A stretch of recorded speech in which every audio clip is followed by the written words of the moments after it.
के हमारी शान, हमारे चीफ गेस्ट एसडीएम साहब, हमारे रिस्पेक्टेड तहसीलदार साहब, वीडियो साहब और तमाम बनी के मोअज़्ज़िज़ लोग जितने भी यहाँ पे आज इकट्ठे हुए हैं। आज खुशी का दिन भी है और मायूसी का भी है। एसडीएम साहब, मैं एक बात कहूँगा कि ऑफिसर कैसा होना चाहिए, अगर किसी ने सीख लेनी है तो वो एसडीएम साहब से ले। कि अगर कोई ऑफिसर जिसने ईमानदारी से नौकरी की, इलाके के लिए की और अपनी तनख्वाह का हक अदा किया तो वो एसडीएम साहब थे। बहुत ऑफिसर आते हैं, चले जाते हैं, मजबूरियां दिखाते हैं और ख़ासकर हमारे पहाड़ी इलाकों में क्या होता है कि दूर दराज के आते हैं, महीने में 5 दिन बैठेंगे, उसके बाद निकल जाएंगे। लेकिन ये ऐसे शख्स देखे जो ईद भी यहीं पे मनाई, छुट्टियों में भी यहीं पे रहे, और जब भी पूछो एसडीएम साहब कहाँ है, एसडीएम साहब बनी में है। एसडीएम साहब को हम ये पूछते थे कि आप घर कब जाओगे, पहले वालों को हम पूछते थे कि बनी कब आओगे। यहाँ ऐसा सिस्टम था और ये निज़ाम एसडीएम साहब के आने के बाद बदला यहाँ पे। और मुझे लगता है ये एक एम्प्लॉय की पहचान होनी चाहिए। कहते हैं बनी किसी की नहीं बनी, लेकिन बनी का कोई नहीं बना और एसडीएम साहब बनी के बने। जिस तरीके से इन्होंने निज़ाम चलाया, जिस तरीके से इन्होंने सिस्टम चलाया, ये काबिले तारीफ था। और जब तहसीलदार साहब से बात होती थी तो ये कहते थे हमारी जोड़ी बड़ी ज़बरदस्त है। मैं इनसे बहुत कुछ सीखता हूँ और इनके साथ रह के मुझे काम करने में बड़ा मज़ा आता है। डिपार्टमेंट और सिस्टम तभी चलता है जब एडमिनिस्ट्रेशन में एक दूसरे का तालमेल हो। एसडीएम साहब उधर भाग रहे हैं, तहसीलदार साहब उधर भाग रहे हैं, एक लेटर एसडीएम तहसीलदार के खिलाफ निकाल रहा है, तहसीलदार एसडीएम के खिलाफ निकाल रहा है, तो उसमें बेड़ा गर्क हमारे इलाके का हो जाता है। ये निज़ाम भी हमने देखे यहाँ, ये सब कुछ हमने यहाँ पे देखा। लेकिन जितना स्मूथली काम चला, मैं इनको एसडीएम तो मानता ही था, मैं इनको अपना बड़ा भाई मानता हूँ।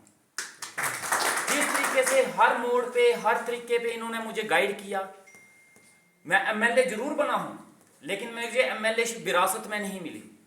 खानदानी कोई सियासतदान नहीं थे हमारे कि मुझे पहले से पॉलिटिकल सिस्टम की पढ़ाई की है, मुझे पता है कैसे चलना है। यही लोग हैं जो मुझे चला रहे हैं। ये एसडीएम साहब जैसे लोग हैं जो टाइम टू टाइम मेरी हेल्प भी करते रहे, बताते भी रहे, कुछ मैं इनको भी बोलता रहा। और कभी कभी बोलते हुए मुझे ऐसे लगता था कि मैं एसडीएम साहब को ऑर्डर कैसे दूँ, ये समझ नहीं आता था कि मैं इनको ऑर्डर। मैं हमेशा रिक्वेस्ट ही करता रहा और बड़ा स्मूथली चला। मेरी ख्वाहिश ये थी कि मेरे 5 साल टेन्योर इनके ही यहाँ एसडीएमशिप के अंदर निकले। लेकिन चलिए आगे यहाँ पे भी जाएंगे। मुझे उम्मीद है कि ये मेरे साथ ही रहें जुड़े हुए और टाइम टू टाइम ऐसे ही गाइड करते रहें। आज मैं एमएलए बना हूं तो उसमें से 80% हाथ इनका भी है। जिस तरीके से इन्होंने फेयर इलेक्शन की, किसी में भेदभाव नहीं होने दिया, कोई झूठ का जितना बोलबाला था, जितना सिस्टम में चल रहा था, उसको हावी नहीं होने दिया। हम आए थे, हमारे पास ना पार्टी थी ना झंडा था, डंडा था, सिर्फ एक झंडा था। हम चले थे, हमें पता भी नहीं था कैसे चलना है। दूसरी तरफ बहुत बड़ा सिस्टम था, बहुत कुछ था, लेकिन एसडीएम साहब ने बिल्कुल फेयर तरीके से इलेक्शन करवाई। कभी भी किसी चीज को हावी नहीं होने दिया, गलत का चाहे जितना मर्जी बोलबाला हो, लेकिन एसडीएम साहब ने बिल्कुल फेयर एंड इलेक्शन करवाई यहाँ पे और नतीजा आपके सामने है। आज अगर मैं जानता हूं कि सोसाइटी में एक ईमानदार आदमी, एक ईमानदार स्टूडेंट, एक ईमानदार एम्प्लॉय हमेशा पीछे रह जाता है। और वो रहता क्यों है? क्योंकि ऊपर बैठा हुआ आदमी हमेशा उसको नजरअंदाज कर देता है। और ऊपर बैठा हुआ आदमी हमेशा लिफ्ट किसको करता है? पैसे वालों को, जिसका बोलबाला है।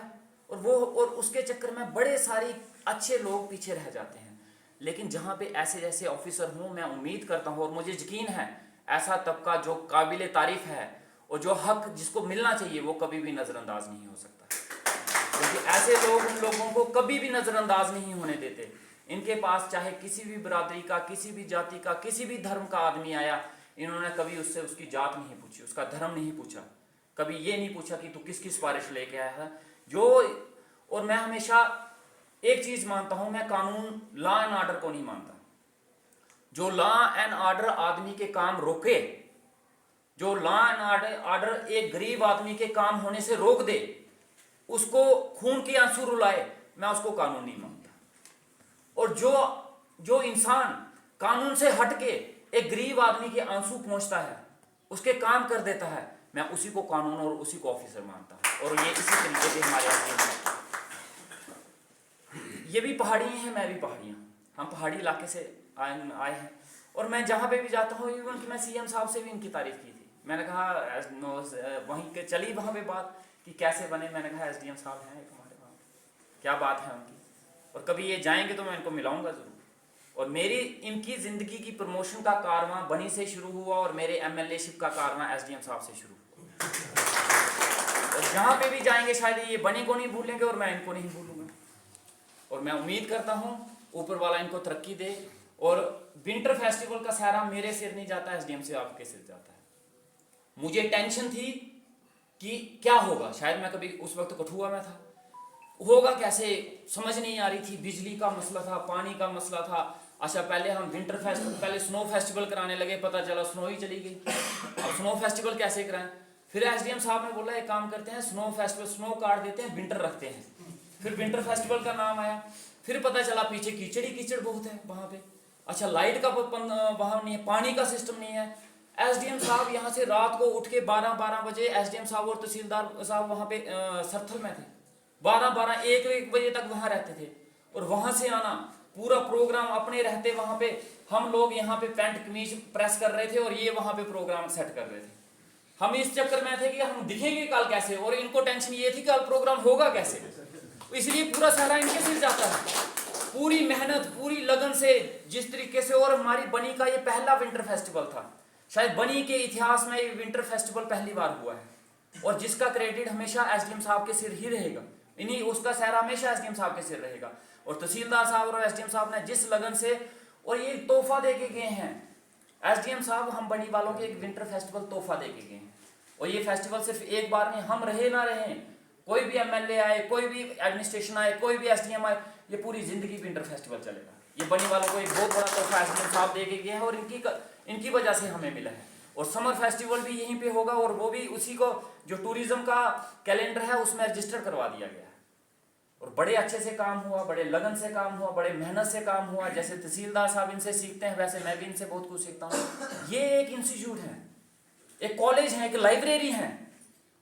मैं कहता हूँ हम बनी वाले इनसे सिर्फ समुद्र में से एक बाल्टी निकाल पाए हैं। ये एक समुद्र था और सिर्फ हमें एक बाल्टी ही निकाल पाए इनसे। इतना कुछ इनके पास भरा पड़ा है, शायद हमें लेना नहीं आया, जहां हम लेने में पीछे रह गए। इनके पास इतना खजाना भरा हुआ है, और जितना ये बनी के लिए कर सकते थे, जितना दे सकते थे, शायद टाइम भी कम मिला, और उतना शायद हम एसडीएम साहब से ले भी नहीं पाए। ये कहीं ना कहीं हमारी बदकिस्मत भी रही। लेकिन यहाँ नहीं ले पाए, आगे यहाँ जाएंगे वहाँ डबल लेंगे, वसूल लेंगे इनसे। और हमारी कोशिश यही रहेगी कि ये जहाँ पे भी जाए एसडीएम साहब हमारे बनी के साथ जुड़े रहें। आगे जब भी फेस्टिवल हो, फेस्टिवल में भी हमारे जरूर आए। और इसी लफ्ज़ों के साथ मैं एसडीएम साहब को मुबारकबाद देना चाहूँगा अपने आने वाली पोस्टिंग के लिए। और इसी लगन के साथ वो हमेशा काम करते रहें। भगवान इनके परिवार को हमेशा खुश रखे, इनकी जितनी भी कमाई है उसमें बरकत हो, और ऊपर वाले का आशीर्वाद इन पे हमेशा बना रहे। बहुत बहुत शुक्रिया।